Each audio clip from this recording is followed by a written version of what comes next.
আজকে আমরা এই তিনটি লেখাই শিখব। তাহলে আমরা যদি শুরুতে ত শিখতে পারি, দেখবেন আস্তে আস্তে করে আমরা তিনটে শব্দ একত্রেই শিখে ফেললাম। আমরা ত লিখব। সর্বপ্রথমে আপনি এভাবে একটা টান দিবেন।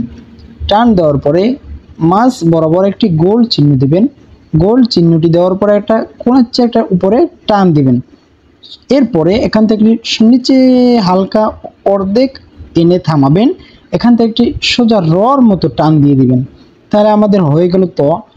আসসালামু আলাইকুম ও রহমতুল্লাহ।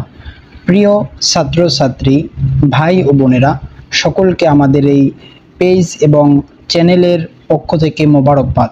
আজকে আমরা আপনাদের জন্য একটি বিশেষ আয়োজন নিয়ে এসেছি। সেটি হলো আমাদের সবচেয়ে লেখাপড়ার অন্যতম উচ্চ মাধ্যম হচ্ছে আমাদের হাতের লেখা। যার যত সুন্দর হাতের লেখা থাকবে তার ততই মান থাকবে। দেখবেন এক একজন ব্যক্তি অনেক উপরে পড়ালেখা করে অনেক উপরে উঠে গেছে, কিন্তু তার হাতের লেখা অসুন্দর থাকার কারণে আজকে তিনি কোনো মূল্যই পাইতেছে না। যাই হোক, কথা না বাড়িয়ে আজকে আমরা আমাদের সর্বপ্রথম আমাদের প্রথম পর্বে আমরা শিখব। কথা না বাড়িয়ে আমরা মূল ভিডিওতে চলে যাচ্ছি। প্রিয় দর্শক, আজকে আমরা একটি অধ্যায় মানে প্রথম অধ্যায় থেকে আমরা একটি অক্ষর দ্বারা তিনটি অক্ষর শিখব। যদি একটি অক্ষর পারেন তাহলে আমরা তিনটি অক্ষর একত্রে শিখে যাব। তাহলে শুরু করা যাক। আজকে আমরা তিনটি লেখা শিখব। শুরুতে একটা টান, এরপর একটা গোল চিহ্ন, এরপরে এই হয়ে গেল আমাদের ত।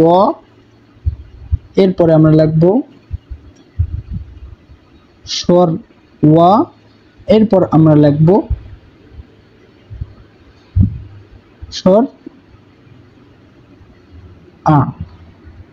তো প্রিয় দর্শক, আজকে আমরা এই তিনটি লেখাই শিখব।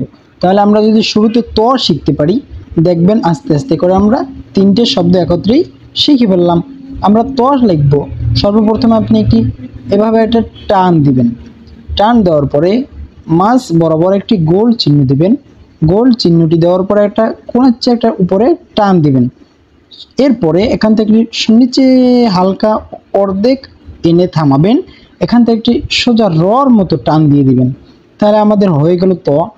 এরপরে আপনি যেখান থেকে রর যে জায়গায় থামছিলেন এখান থেকে এখানে আমরা থামছিলাম, এখান থেকে আমরা একটা টিক চিহ্ন দিয়ে দিব। হয়ে গেল আমাদের স্বর ওয়া। এরপরে আমরা এখান থেকে আরেকটি টান দিয়ে দিলাম। হয়ে গেল আমাদের স্বর আ।